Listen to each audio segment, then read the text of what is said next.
নমস্কার জানাই সবাইকে আমার এই চ্যানেলে। আজ আমি বানাতে চলেছি পায়েসের রেসিপি, যার জন্য প্রথমেই আমি গোবিন্দভোগ চালের মধ্যে ঘি মাখিয়ে রেখে দেব চালটাকে ধোয়ার পর। এরপরে হাঁড়ির মধ্যে দুধ নিয়ে দুধটাকে ভালো করে ফুটিয়ে তার মধ্যে দুটো তেজপাতা, বেশ কিছুটা দারচিনি, এলাচ ও কিশমিশ দিয়ে দেব।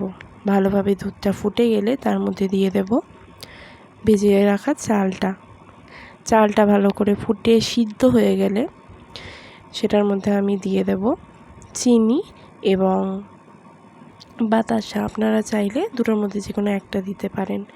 এরপরে আমি কিছুটা দুধ গুলে রেখেছিলাম, যেটা কিনা আমি দিয়ে দেব। ভাতটা ফুটে গেলে তার মধ্যে দিয়ে দেব। যখন ভাতটা ভালো করে হয়ে যাবে, মানে পায়েসটা ভালোভাবে হয়ে যাবে, তার মধ্যে আমি দিয়ে দেব গাওয়া ঘিটা দিয়ে আর নামিয়ে নেব। আমার ভিডিও ভালো লাগলে অবশ্যই জানাবেন।